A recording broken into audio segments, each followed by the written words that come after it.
আমাদের বিরুদ্ধে মিথ্যা প্রপাগান্ডা চালানো হচ্ছে। গতকালকে আমি আপনাদেরকে বলেছিলাম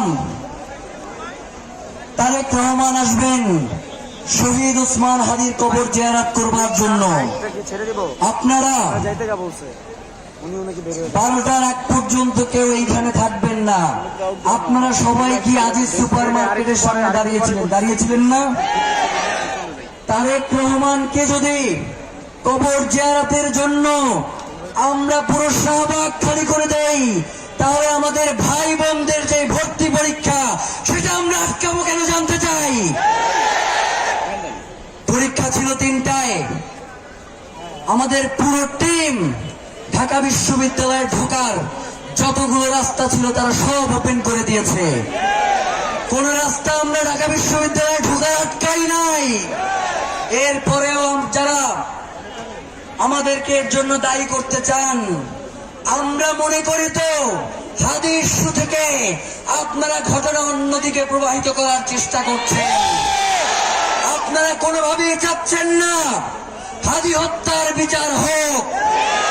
নয়তো একটা ন্যায্য দাবি নিয়ে এখানে উপস্থিত হয়েছে মানুষ, তারা রাস্তা ছেড়ে দিচ্ছে, একটা অ্যাম্বুলেন্সও আটকা পড়তেছে না। ভর্তি পরীক্ষার্থীরা উল্টো তারা ভর্তি পরীক্ষা দিয়ে এসে এখানে আজকে হাদি হত্যার বিচারের জন্য অবস্থান করতেছে। অথচ আপনারা সোশ্যাল মিডিয়ায় তথাকথিত সুশীলরা যে বয়ান তৈরি করছেন, এই বয়ানের মাধ্যমে আপনারা হাদিকে হত্যা করেছেন। সুতরাং কোন ধরনের প্রপাগান্ডা, কোন ধরনের মিথ্যা কথা দিয়ে হাদিকে নাই করে দেয়া যাবে না। হাদি ছিল, হাদি আছে, হাদি থাকবে ইনশাআল্লাহ।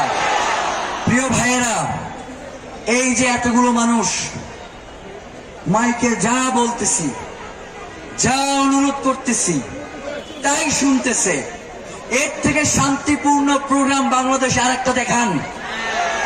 নেতার পাশে দাঁড়ানোর জন্য মঞ্চ ভাঙ্গা পড়ে, নেতার পাশে দাঁড়ানোর জন্য জানাজা এবং দাফনে পরবর্তী কবর জিয়ারতেও ধাক্কাধাক্কির কারণে নেতা পিছনে পড়ে যায়। অথচ এইখানে এতগুলো মানুষ যারা শুধু এই মাইকে যেই কথা হচ্ছে সেই কথা তারা পালন করতেছে, আর আপনারা তাদেরকে মব স্টার বলেন, থাপড়াইয়া ফালাইয়া দেব। প্রিয় ভাইয়েরা, এই শান্তিপূর্ণ প্রোগ্রাম ইনকিলাব মঞ্চ, ওসমান হাদির ইনকিলাব মঞ্চ এই প্রোগ্রামের আয়োজন করেছে।